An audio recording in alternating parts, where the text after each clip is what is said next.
হয়েছিল। মানে হ্যাগো মানে হইতেছে হ্যাগো কি বলবো যে হ্যাগো ভিউ ব্যবসা ছাড়া কোনো কথা নেই। হ্যাগো জিনে ধরিয়া ধরে জিনের পেজ প্রমোশন করে টাকা লাখ টাকা নিয়ে, সবই জানি। জিনের পেজ যে প্রমোশন করছে 1 লাখ টাকা দিয়ে, সবই জানি।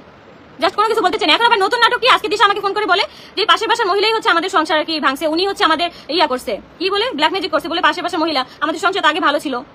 পরে বলছে আমি তো এগুলো এখন জানতে চাই না, উনি হচ্ছে তোদের নামে মামলা করছে, তোর আর আরশের নামে, কালাভুনার সাথে নাকি ওই পাশের বাসার ভুটকি নাকি কালাভুনার সাথে নাকি ওদেরকে ইয়া খাওয়াইছে, কি জানি কয় কালা জাদুর মশলা বলে খাওয়াইছে, এর লেগে বলে আমাদের সংসার ভাঙা গেছে। এখন নাকি তিশা নাকি অনেক স্ট্রং, এই জন্য নাকি আমাদের সাথে নাকি সংসার ভাঙে না, অনেক স্ট্রং নাকি, অনেক স্ট্রং নারী।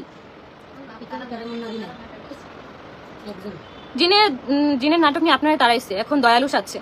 ভাই যার হচ্ছে নিজের ছেলেরই সেই কোনো খবর রাখে না, আমার ছেলে নিয়ে তার এত কেন মাথা ব্যথা থাকবে? আমার জাস্ট এটাই প্রশ্ন। আর আমার ছেলেকে দেখতে আসবে ছেলের বাবা, দলবল নিয়ে তো আমি আসতে বলিনি। আর ওই রাজা চামচাটারে তো আমি আরো আগে মানে চিনিও না জানিও না, ও কোন জায়গার কোন বস্তি থেকে উঠে আসছে আমি সেটাও জানি না। ও কেন আমার বাসায় ত্রিসীমানে আসবে? আমার বাসার রুমে ঢুকে আমার মায়ের ভিডিও করছে কেন ভাই? ওই রাজাকে কে রাইট দিছে? ওই রাজা বস্তিটাকে কে রাইট দিছে? ওই রাজার হাতটা আমি যদি রাজাকে কোনোদিনও সামনে পাই, তোর হাতটা আমি ভেঙে দিব। রাজা তুই ওই হাত দিয়ে আমার মার ভিডিও করছিস না?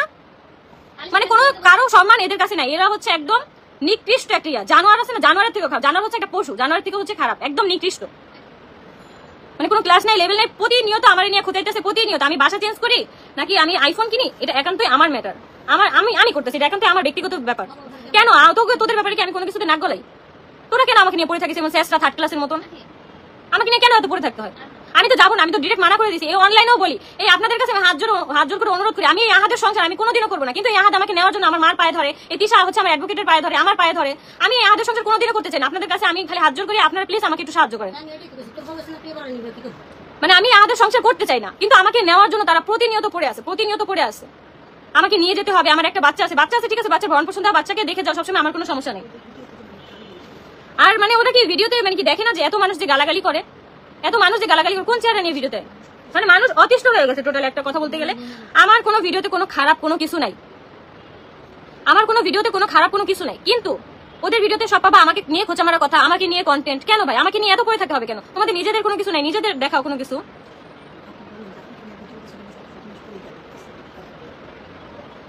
আরে রাজা বস্তিটার কথা কি বলবে? বস্তিকে তো আমি কোনোদিনও চিনতাম না, জানতাম না, এই বস্তি এসে আমার বাসায় উঠছে। মানে গায়ে পড়ে হচ্ছে মানুষের।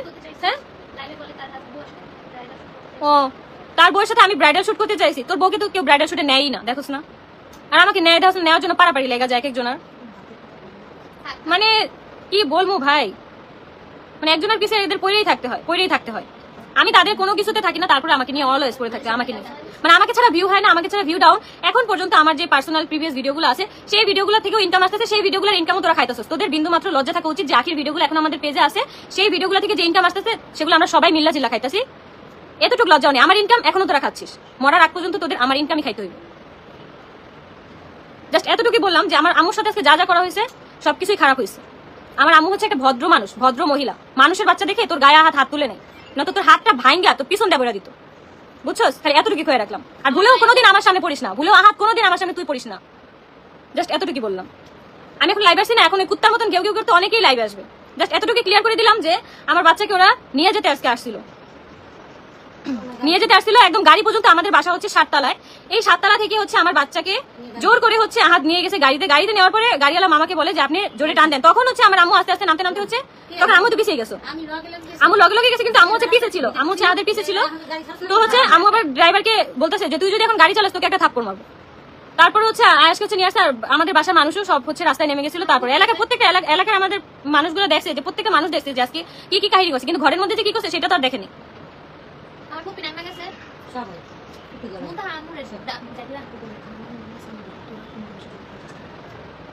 আর একটা কথা কি, আমার নামে মামলা হোক না যাই হোক, ওই পাশের বুটকি আমার নামে মামলা করুক না যাই করুক, এটা একান্তই মানে আমি বুঝবো। আমার নামে নোটিশ আসবে, আমার ফোন নাম্বারে আসবে, অবশ্যই সে আমার ফোন নাম্বার দিছে, আমার অ্যাড্রেস দিছে, সেটা আমি বুঝবো। কিছু তোর দেখার দায়িত্ব না, আমি তোকে দায়িত্ব দেইও নাই যে তুই আমাকে বাঁচা প্লিজ। তোর আগে নিজেরাই বাঁচ, ঠিক আছে? মানে আমার মা হয় তিশা আর আমার বাপ হচ্ছে আহাত, এই জন্য আমাকে বাঁচানোর জন্য তারা উঠা পড়া লাগছে যে আপনাদের নামে মামলা আছে, আমরা বাসায় এসে ডিসকাস করি, কথা বলি, জামিন করায় নি। মানে কি আর বলবো। ওইসব ভিডিও কখনো ডিলিট করবেন, ওইসব ভিডিও দিয়েই হচ্ছে ইনকাম হয়, ওইসব ভিডিও দিয়ে ওদের আজীবন খাইতে হবে। গোষ্ঠী জ্ঞাতি সবাই হচ্ছে আমার ভিডিও দিয়ে খাবে, মানে হচ্ছে আমার কামাই খাবে, আমার ইনকাম বলতে গেলে আমার ইনকাম খাবে।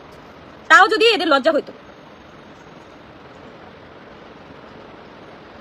মানে কি বলবো, আমাকে নিয়ে হচ্ছে পড়েই থাকতে হবে।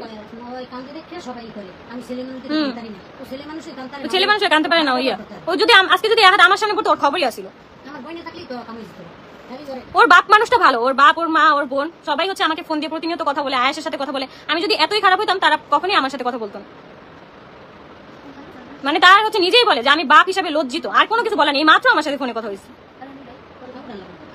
মানে জাস্ট এতটুকুই বললাম যে আমার ছেলে নিয়ে এত মাথা ব্যথা কারো থাকতে হবে না। আর ফার্দার যদি আমার বাসায় আর কেউ কোনোদিন আসে, জাস্ট এতটুকুই বলে দিলাম।